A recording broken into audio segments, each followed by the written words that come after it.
मित्रों, नमस्कार। आज के इस व्याख्यान में मैं आप सभी का हार्दिक स्वागत करती हूँ। मैं प्रोफेसर अनुपम शर्मा, अध्यक्ष राजनीति विज्ञान एवं मानवाधिकार विभाग, इंदिरा गांधी राष्ट्रीय जनजातीय केंद्रीय विश्वविद्यालय से संबद्ध। मित्रों, आज की हमारी चर्चा का विषय है विकास प्रशासन। विकास प्रशासन की अवधारणा का विकास द्वितीय विश्व युद्ध के पश्चात की स्थिति है। यह है जो द्वितीय विश्व युद्ध के पश्चात जो स्थिति उभर कर आई थी, उसमें बहुत सारे देश स्वतंत्र हुए थे, विशेषकर एशिया के, अफ्रीका के, लैटिन अमेरिका के। ये वो देश थे जो इससे पूर्व विभिन्न उपनिवेशों या औपनिवेशिक विरासत में रहे थे और उससे मुक्त हुए थे। तो इस प्रकार से ये जो नवोदित राष्ट्र थे, ये अंतरराष्ट्रीय पटल पर स्वतंत्र राष्ट्रों के रूप में ये अस्तित्व में आए थे। इन्हीं के साथ साथ जब इन राष्ट्रों को स्वतंत्रता मिली, तो इनके समक्ष जो प्रमुख मुद्दे थे या चुनौतियां थीं, वह थी जनता की अपेक्षाओं पर खरा उतरना, उनकी मूलभूत आवश्यकताओं को पूरा करना, सामाजिक, राजनीतिक एवं आर्थिक विकास को गति प्रदान करना। इसी के साथ साथ जो सरकारें इन देशों में बनी थी, कुछ देशों में लोकतांत्रिक व्यवस्थाओं का गठन किया गया था, तो कुछ में साम्यवादी व्यवस्थाओं का गठन किया गया था, और इसी के आधार पर इन सरकारों के द्वारा लोगों के सामाजिक, आर्थिक, राजनीतिक विकास के लिए नीतियों का निर्माण किया गया और उन्हें लागू किया गया। परंतु ये जो नवोदित राष्ट्र थे, जब लगभग 2 दशक या 3 दशक के आसपास इस बात पर विश्लेषण आरंभ हुआ कि जिन उद्देश्यों को लेकर, जिन विकास के मापदंडों को लेकर इन देशों में जो विकास की प्रक्रिया है उसे अपनाया गया है, क्या ये उसको पूरा कर पाने में सक्षम हो पा रहे हैं? क्या इन देशों का में जो आर्थिक विकास की गति है वह संतोषजनक है? जब इन सारी बातों का विश्लेषण विद्वानों के द्वारा किया गया, तो इस बात को महसूस किया गया कि जो विकास की गति है वह अपेक्षा से दूर रही है। यद्यपि सरकारों के द्वारा बेहतर नीतियों का निर्माण किया गया था, परंतु नीतियों के क्रियान्वयन में और मूल्यांकन के पश्चात जो निष्कर्ष निकलकर सामने आए थे वह उससे भिन्न थे। इसी संदर्भों में विकास प्रशासन की अवधारणा ने जन्म लिया। इस बात पर बल दिया जाने लगा कि किस प्रकार से इन देशों में विकास की गति को बढ़ाकर जो परंपरागत लोक प्रशासन है, उसके स्थान पर विकास प्रशासन की अवधारणा को अपनाया जाए, जिससे कि जो सामाजिक, आर्थिक, राजनीतिक मुद्दे हैं उनको समाधान करके लोगों की अपेक्षाओं को, आवश्यकताओं को पूरा किया जा सके। इसी संदर्भ में या इसी परिप्रेक्ष्य में जो हमें सबसे पहले 1955 में जो भारत में भारतीय प्रशासनिक सेवा के एक अधिकारी थे UL गोस्वामी जी के द्वारा इस शब्द का प्रयोग अपने एक लेख में किया गया था, जो उन्होंने लेख लिखा था the structure of public administration in India. तो ये जो इन्होंने अपना लेख लिखा था उसमें उन्होंने इस शब्द को प्रयोग किया था, और इसके पश्चात यह विशेषकर अमेरिका में और दूसरे देशों में भी विभिन्न विचारकों के द्वारा, जॉर्ज ग्रांट के द्वारा, वाइटनर, रिग्स, हेडी, मॉन्टगोमेरी, पाइप, आनंदिकर जैसे जो विद्वान हैं उनके द्वारा इस शब्द का या इस अवधारणा का प्रयोग करना और इस पर कार्य करना, इसका विकास करना आरंभ हो चुका था। द्वितीय विश्व युद्ध के पश्चात, लगभग 2 दशकों के पश्चात, हम कहें 60 के पश्चात ही जो तुलनात्मक प्रशासनिक समूह का एक गठन किया गया था, जिसके जो अध्यक्ष थे वो फ्रेडरिक W. रिग्स थे, और उन्होंने जो उनके समूह के द्वारा जो कार्य किया गया था उसमें जो प्रमुख विशेषता रही वह थी विकास प्रशासन को एक अध्ययन के रूप में स्थापित करना। अर्थात इस समूह के सामूहिक प्रयासों के फलस्वरूप FW रिक्स की अध्यक्षता के उपरांत विकास प्रशासन को एक अध्ययन के विषय के रूप में मान्यता प्राप्त हो गई थी। और जहां पर जो ग्रांट ने इसे विकास प्रशासन को लोक प्रशासन की एक शाखा माना था कि यह एक लोक प्रशासन की शाखा है, वहीं पर रिक्स एवं कैटन ने विकास प्रशासन को लोक प्रशासन से भिन्न मानते हुए एक स्वतंत्र विषय के रूप में, स्वतंत्र अध्ययन के विषय के रूप में इसको स्थापित किया था। अर्थात अब इस 1960 और 70 के दशक में यह महसूस किया जाने लगा था कि केवल परंपरागत लोक प्रशासन की जो पद्धतियां हैं, उसके जो उद्देश्य हैं, उसके जो विशेषताएं हैं, उनके आधार पर इन देशों में विकास करना एक कठिन कार्य है। तो किस प्रकार से प्रशासन में परिवर्तन करते हुए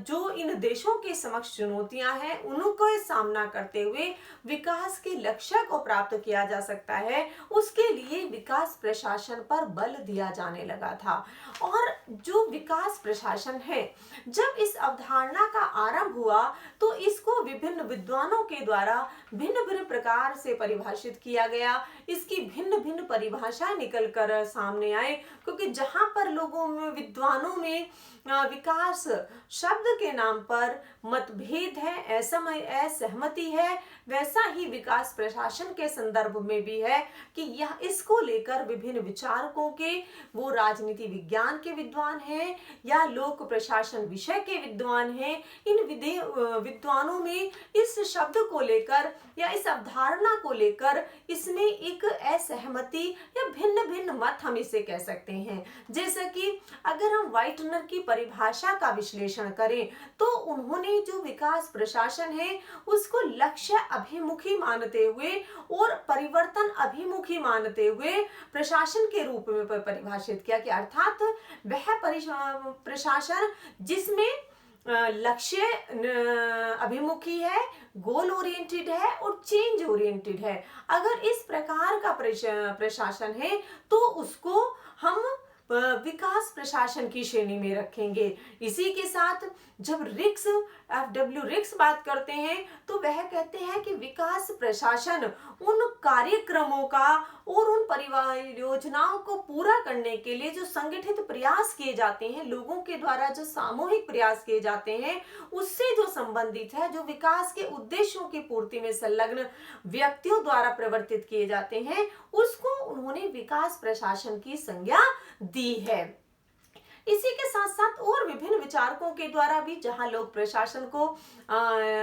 हम कहें गोल ओरिएंटेड माना, चेंज ओरिएंटेड माना, पीपुल ओरिएंटेड माना, पीपुल पार्टिसिपेशन कहकर माना, फ्लेक्सिबिलिटी माना, मीन्स कि लोक प्रशासन को विभिन्न विद्वानों के द्वारा जो विभिन्न रूप से परिभाषित किया गया है, उसके आधार पर लोक प्रशासन की अगर हम कहें जो प्रमुख तत्व उभर कर सामने आते हैं या उसकी जो विशेषताएं उभर कर सामने आती हैं, उनको इस प्रकार से परिभाषित करते हैं कि सबसे पहली या सबसे जो महत्वपूर्ण चीज है वह परिवर्तन पर बल देता है। जहां पर परंपरागत प्रशासन स्टेटस क्यों मेंटेन करने की बात करता है, यथा स्थिति बनाए रखने की बात करता है या उस पर बल देता है कि भाई सरकार के द्वारा जो नीतियां बनाई जा रही हैं उनको लागू करना उनका कार्य है। लागू करने से है आंतरिक व्यवस्था बनी रहे, राजस्व है उसका कलेक्शन किया जा सके, जो उसका डिस्ट्रीब्यूशन है उसे किया जा सके, या जो और परंपरागत कार्य हैं उन तक वो सीमित रहना चाहता है। परंतु जो विकास प्रशासन है वो जिस बात पर बल देता है वो कहता है कि प्रशासन इससे अधिक है, यह परिवर्तन चाहता है, यह विकास चाहता है, यह परिवर्तन भी पॉजिटिव चेंजेस चाहता है, जहां पर कि लोगों के साथ प्रशासन का जुड़ाव हो, प्रशासन में संवेदनशीलता हो, वह लोगों की भावनाओं को समझते हुए, लोगों की समस्याओं को देखते हुए उनको दूर करने का आगे आकर प्रयास करे। अर्थात हम प्रोएक्टिव एडमिनिस्ट्रेशन भी कह सकते हैं कि यथास्थिति तो बने ही रहे, वो नियामकीय कार्य होते रहे, लेकिन उसके साथ साथ जो परिवर्तन समाज में नीतियों के माध्यम से राजनीतिक व्यवस्था के द्वारा लाए जाने का प्रयास है, लक्ष्य रखा गया है, उन पर बल देते हुए उनको लागू करने के साथ परिवर्तन लाने पर बल देता हो, जहां पर कि लोगों का विकास संभव हो सके। इसी के साथ साथ लक्ष्यों पर बल देता है कि सरकार के द्वारा जो भी लक्ष्य निर्धारित किए जाएं, क्योंकि इन व्यवस्थाओं में विशेषकर जो नवोदित राष्ट्रों की राजनीतिक व्यवस्थाएं हैं, इनके समक्ष जो लक्ष्य है वो लक्ष्य भी अधिक हैं, विस्तृत हैं। इसलिए उन लक्ष्यों को पूरा करने के लिए, प्राप्त करने के लिए प्रशासन को निरंतर प्रयत्नशील होने की आवश्यकता है। लक्ष्य प्राप्ति प्रमुख उद्देश्य होना चाहिए। केवल नीतियां जो सरकार के द्वारा बनाई गई हैं उनके क्रियान्वयन तक ही प्रशासन का कार्य सीमित ना होकर उनकी नीतियों के माध्यम से जो लक्ष्य निर्धारित किए गए हैं उन लक्ष्यों को प्राप्त करना प्रमुख उद्देश्य है, अर्थात लक्ष्य अभिमुखी प्रशासन। इसलिए इसको कहा जाता है, विद्वानों के द्वारा जो इसको टर्म दी गई है कि लक्ष्य प्रमुख है, और उन लक्ष्यों को प्राप्ति के लिए ही जो प्रशासकों के द्वारा जो भी स्ट्रेटेजी बनाई जाए, लोगों की सहभागिता ली जाए, किस तरीके से प्रभावकारिता के साथ नीतियों को लागू किया जाए, वो महत्वपूर्ण हो जाती है। इसी के साथ बात करते हैं विकास प्रशासन में जो विद्वान है कि नियोजन के माध्यम से कार्य किए जाए, कि नियोजन हो तब विकास किया जाए। केवल सामान्य रूप से नीतियां बना लेना, लागू कर लेना बिना किसी नियोजन के, इससे विकास की लक्ष्य को प्राप्त करना कठिन कार्य होता है। इसलिए आवश्यक है कि सरकारों के द्वारा प्रशासन के माध्यम से इस तरीके की नीतियां बनाई जाए, इस तरीके की योजना बनाई जाए जो प्लानिंग बेस्ड हो, पहले से योजना बनाई जाए, उसमें लक्ष्य निर्धारित किए जाएं और उन लक्ष्यों के साथ में ही प्रशासकों के समक्ष उन नीतियों का पहुंचना चाहिए जहां पर कि उनको प्राप्त करना उनका उद्देश्य हो, कि इस प्लानिंग के तहत उनको ये लक्ष्य प्राप्त करने हैं। प्रशासन में जो जनता की आवश्यकताएं हैं उनको पूरा करने के लिए जो सरकार के द्वारा नीतियां बनाई जाती हैं उनमें जनता की सहभागिता भी सुनिश्चित की जाए, क्योंकि विभिन्न देशों में यह भी देखने में आ रहा था कि जहां पर एकात्मक शासन व्यवस्थाएं थीं या जहां पर शक्तियों का केंद्रीकरण था, तो वहां पर जो विकासात्मक कार्य चलाए गए थे, नीतियां बनाई गई थी, उनमें यह स्पष्ट रूप से देखा जा रहा था कि वहां पर जनता की सहभागिता के अभाव के कारण अपेक्षित परिणाम नहीं मिल पा रहे थे। जो लक्ष्य निर्धारित किए गए थे वो पूरा नहीं हो पा रहे थे। तो यहाँ पर यह महसूस किया गया कि इस तरीके के प्रयास किए जाएं जहां पर कि जनता की सहभागिता नीति निर्माण से लेकर मूल्यांकन तक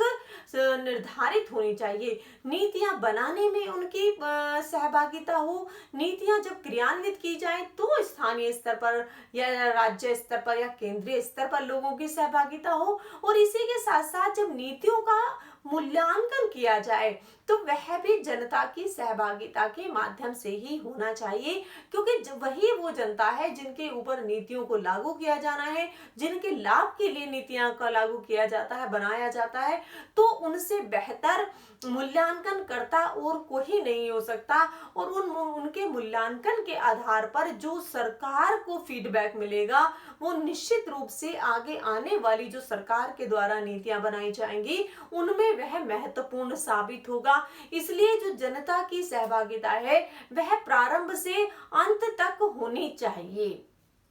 इसी के साथ जो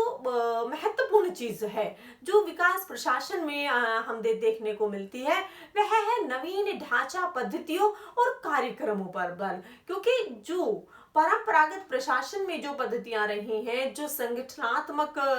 व्यवस्थाएं रही हैं, उनकी जो कमियां हैं वह द्वितीय विश्व युद्ध के बाद विशेषकर इन देशों में उभर कर सामने आई थी कि वो जो ढांचा था, वो जो संरचनाएं थी वो उतनी कारगर सिद्ध नहीं हो पा रही थी। तो किस प्रकार से इन संरचनाओं को में परिवर्तन किया जाए, उन्हें वर्तमान आवश्यकताओं के अनुसार उनमें सुधार लाया जाए। इस बात पर विकास प्रशासन के जो विद्वान थे उनके द्वारा निरंतर बल दिया जा रहा था कि इनको इनकी आवश्यकता के अनुसार इनमें परिवर्तन किया जाना चाहिए। यह परिवर्तन ढांचागत, संरचनागत और प्रक्रियागत भी होना चाहिए, जिससे कि जो लक्ष्य है उन लक्ष्यों को प्राप्त किया जा सके। जो जरूरतमंद लोग हैं, क्योंकि जो सरकार की नीतियां बनती हैं उनमें इस बात पर बल होना चाहिए कि वह समावेशी नीतियां हो, अर्थात समाज का जो भी वर्ग किन्हीं कारणों से पिछड़ा हुआ है या उन नीतियों का लाभ उसको नहीं पहुंच पाया है, तो किस माध्यम से, किन माध्यमों से उन व्यक्तियों तक उस लाभ को पहुंचाया जा सके, ये बहुत महत्वपूर्ण होता है। विशेषकर इन नवोदित राष्ट्र में जहां पर की जनसंख्या का अधिकतर भाग अभी भी हम कहें विकास की गति में पीछे रह जाता है, तो उसके लिए आवश्यक है कि सरकार के द्वारा जो भी नीतियां बनाई जाए वो इस प्रकार की हों,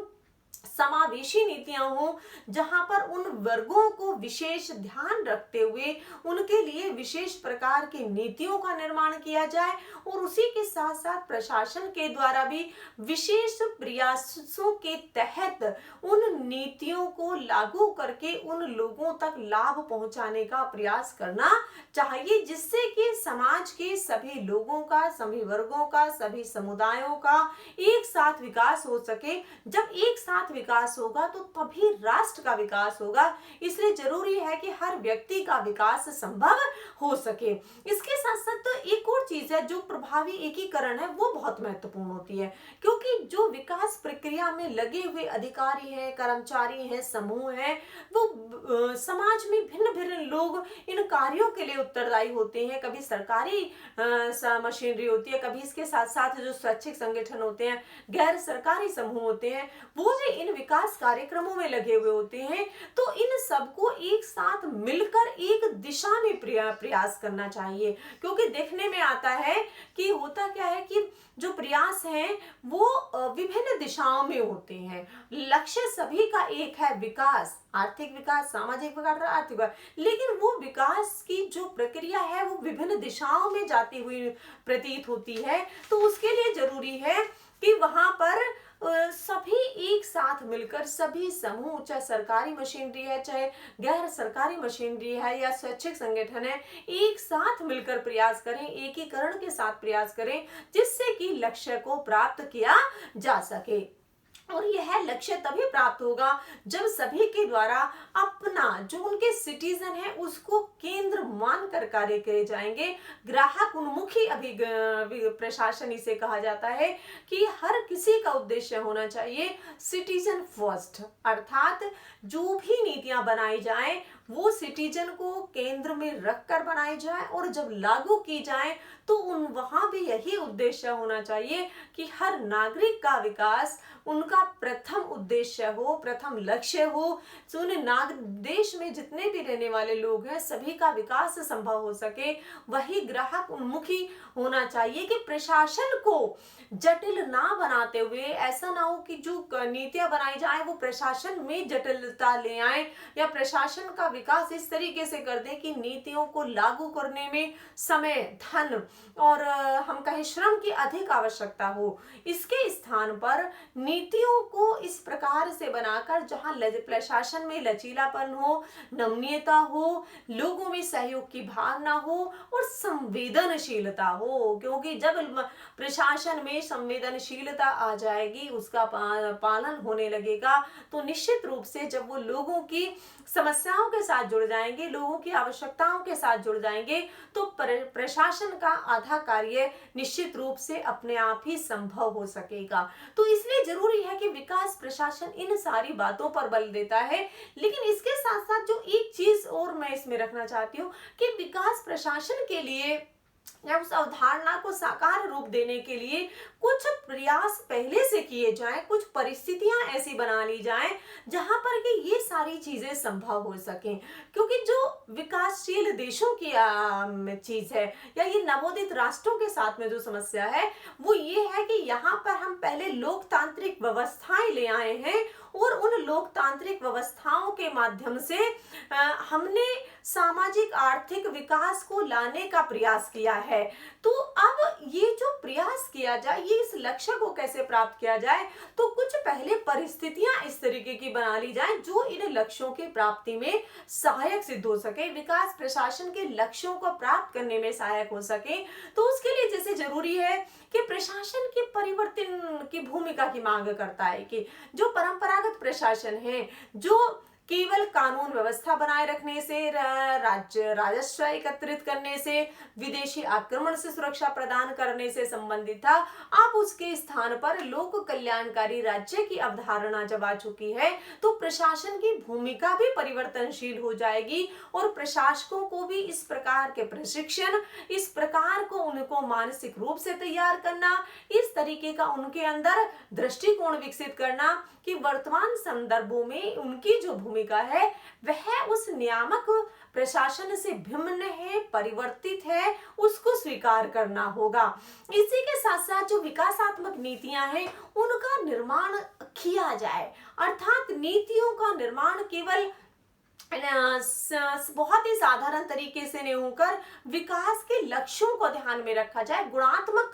परिवर्तन पर भी बल दिया जाए कि अगर कोई नीति बन रही है तो उसका जो गुणात्मक परिवर्तन है वो किन संदर्भों में सामने आएगा, लोगों का किस तरीके से वह विकास करेगी, वह न केवल गुणों के साथ साथ बल्कि मात्रात्मक भी उसमें ध्यान होना चाहिए कि वो किस तरीके प्रकार से लोगों के जीवन को परिवर्तित करेगी, यह भी महत्वपूर्ण रहना चाहिए। प्रशासनिक जो मशीनरी है वह लचीली हो, परिवर्तनशील हो, या हम कहें परिस्थितियों के अनुसार वो बदलाव करे, क्योंकि जो इन देशों में नौकरशाही की विशेषताएं हैं वो ये है कि काम को बहुत जटिल बना देते हैं, रेड टैपिज्म है, कार्यों में देरी हो जाती है, इसी के साथ साथ फ्लेक्सिबिलिटी नहीं होती और इस प्रकार से जो नीतियों का निर्माण है वह कठिन हो जाता है। तो प्रशासन को इस प्रकार से प्रशिक्षित करते हुए, यह दृष्टिकोण अपनाते हुए कि उनमें लचीलापन हो, समय परिस्थितियों क्षेत्र के अनुसार वो परिवर्तित कर सकें, स्वयं को परिवर्तित कर सकें, नीतियों को बेहतर तरीके से लागू कर सकें जिससे कि लक्ष्यों को प्राप्त किया जाए और जो व्यक्ति उनका से लाभ लेना चाहते हैं, उन नीतियों से लाभ लेना चाहते हैं या नीडी हैं, उन तक वास्तव में लाभ पहुंचाया जा सके, तकनीकी रूप से प्रशिक्षित हो। क्योंकि जो प्रशासन है आज वो इस तरीके की मांग करता है कि ना इसमें केवल जनता प्रशिक्षित हो तकनीक के माध्यम से, प्रशासक विशिष्ट रूप से प्रशिक्षित होने चाहिए। और कोविड के दौरान तो हम विशेष रूप से देख रहे हैं जहां पर कि व्यक्ति के पास जो बैठना है, मिलना है वो कम हो गया है, सीमित हो गया है। तो केवल तकनीक ही एक ऐसा माध्यम है जहां व्यक्ति से जुड़ा हुआ है, व्यक्ति प्रशासन से जुड़ा हुआ है, प्रशासन सरकार से जुड़ी हुई है। तो ये जो सारी कड़ी इस तकनीक के माध्यम से जुड़ी हुई हैं, तो सभी प्रशासकों को तकनीकी रूप से इतना प्रशिक्षित होना चाहिए कि वह इनका अधिकाधिक प्रयोग करते हुए जनता तक अधिक से अधिक लाभ पहुंचा सकें, जिससे कि जो नीतियों का लाभ है वह जनता को मिल सके। इसी के साथ साथ जो इन देशों में प्रशासन है वह समय समय पर सुधार की मांग करता है, रिफॉर्म्स की बात करता है। क्योंकि देखिए जिस प्रकार से किसी देश का संविधान है, जब परिस्थितियां बदलती हैं तो संविधान में परिवर्तन आता है, जब संविधान में परिवर्तन आता है तो निश्चित रूप से सामाजिक आर्थिक परिस्थितियों में परिवर्तन आता है। और यही सामाजिक आर्थिक परिवर्तन, राजनीतिक परिवर्तन प्रशासनिक सुधार की भी मांग करता है कि वह बदलते हुए समाज के साथ तारतम्य बिठा सके। सरकार के द्वारा जो बदली हुई परिस्थितियों में नीतियों का निर्माण किया जा रहा है वह उनमें सामंजस्य बिठाते हुए अपनी भूमिका का निर्वाह कर सके। क्योंकि समाज में गत्यात्मकता होती है और जब समाज में गत्यात्मकता होती है तो निश्चित रूप से प्रशासन भी गत्यात्मकता की बात करता है, उस पर बल देता है कि वहां पर भी परिवर्तन होते रहना चाहिए, जिससे कि उनमें जो नीतियां हैं उनको बेहतर तरीके से लागू करते हुए वह राष्ट्रीय लक्ष्यों को प्राप्त कर सकें। इसी के साथ इन सारे लक्ष्यों को प्राप्त करने के लिए जो स्थानीय स्तर की राजनीतिक संस्थाएं हैं उनको हम कहें अगर स्थापित नहीं है तो स्थापित की होनी चाहिए, और अगर स्थापित है उतनी अधिक फंक्शन नहीं कर रही हैं तो उसके लिए उनको और अधिक प्रभावी बनाने की आवश्यकता है, लोकतांत्रिक बनाने की आवश्यकता है, क्योंकि इन्हीं के माध्यम से जनता सरकार तक जुड़ती है, राज्य एवं केंद्रीय स्तर तक उनकी मांगे पहुंचती हैं, उनकी आवाज पहुंचती है। इन्हीं नीतियों के माध्यम से वह नीति निर्माण में सहभागिता करते हैं, अपना पक्ष रखते हैं, नीतियां बनाते हैं, स्थानीय स्तर पर जो संसाधन होते हैं उनका बेहतर तरीके से उपयोग करते हैं। तो इस तरीके की जो संस्थाओं हैं उनको भी स्थापित करके, उनको भी प्रभावी रूप से क्रियाशील करके यह आवश्यक हो जाता है। सरकारी के सभी स्तरों पर समन्वय हो, क्योंकि जो नवोदित राष्ट्र हैं विकास प्रशासन के लिए इस बात की मांग करते हैं, सरकार के चाहे 2 स्तर हैं या 3 स्तर हैं, सभी स्तरों में समन्वय हो, एक साथ सभी विकास के लक्ष्य की तरफ बढ़े, क्योंकि सरकार चाहे किसी भी स्तर की हो, सबका लक्ष्य एक ही होता है, वह है जनता के लिए बेहतर से बेहतर सुविधाएं उपलब्ध कराना, मूलभूत आवश्यकताएं उपलब्ध कराना, उनकी जो आवश्यकताओं से उनकी जीवन जीने की किस तरीके से बेहतर, उन्हें गुणात्मक रूप से बेहतर जीवन यापन की सुविधाएं उपलब्ध कराई जा सकते हैं, वो प्रदान करना, बेहतर शिक्षा प्रदान करना, बेहतर स्वास्थ्य सुविधाएं उपलब्ध कराना, जिससे कि हर व्यक्ति की वहां तक पहुंच हो सके। तो जो सरकार है, जब सभी लक्ष्यों सभी सरकारों का एक लक्ष्य है तो उसके लिए वो समन्वय होना चाहिए कि सभी एक साथ मिलकर कार्य करें। जो भी प्रशासनिक मशीनरी हो वह इस तरीके से सक्षम हो, कुशल प्रशासकीय नेतृत्व प्रदान कर सके, क्योंकि किसी भी संगठन को चलाने के लिए, और अगर हम यहाँ पर बात कर रहे हैं प्रशासन की, तो प्रशासन को बेहतर तरीके से चलाने के लिए जरूरी है कि एक नेतृत्व प्रदान किया जाए, क्योंकि जब नेतृत्व अच्छा होता है, अच्छा नेतृत्व दे पाता है, लीडरशिप प्रदान कर पाता है, तो जो भी उस संगठन में या प्रशासन में कार्य करने वाले लोग हैं वो स्वयं ही सक्रिय हो जाते हैं और अपनी भूमिका का निर्वाह और बेहतर तरीके से करने लगते हैं। इसलिए ये जो परिस्थितियां हैं, अगर विकास प्रशासन के लक्ष्य को प्राप्त करना है तो इन सारी परिस्थितियों का होना आवश्यक होता है, क्योंकि हम देखते हैं प्रशासन है, निश्चित रूप से उसके पास में बहुत सारे कार्य होते हैं। वह अगर हम बात करें, पुलिस प्रशासन का कार्य है व्यवस्था बनाए रखना है, राजस्व एकत्रित करना है, आक्रमण से सुरक्षा प्रदान करना है, बाकी सारे ये सारे काम हैं और ये प्रशासन के अभिन्न अंग है, परंतु इसमें विकास प्रशासन की जो अनुभूति है उसका अभाव पाया जाता है, जनता उसे महसूस नहीं कर पाती। तो जब जनता उसको महसूस नहीं कर पाती तो उसे लगता है कि प्रशासन के द्वारा कोई कार्य विकास के लिए नहीं किया जा रहा है। वहीं दूसरी तरफ जब प्रशासन काम करता है, लक्ष्यों को ध्यान में रखकर कार्य करता है और उसके साथ साथ वो जन उन्मुखी होता है, लोगों की सहभागिता प्राप्त करता है, लोगों के लिए कार्य करता है, लोगों के समय जब उन्हें परेशानी होती है उनके सामने खड़ा हुआ आता है, और इसी के साथ साथ अपने से स्वयं को उनकी समस्याओं के प्रति स्वयं को संवेदनशील बना लेता है। जब वो इस प्रकार से जनता के साथ जुड़ जाता है तो वहां लोगों को महसूस होता है कि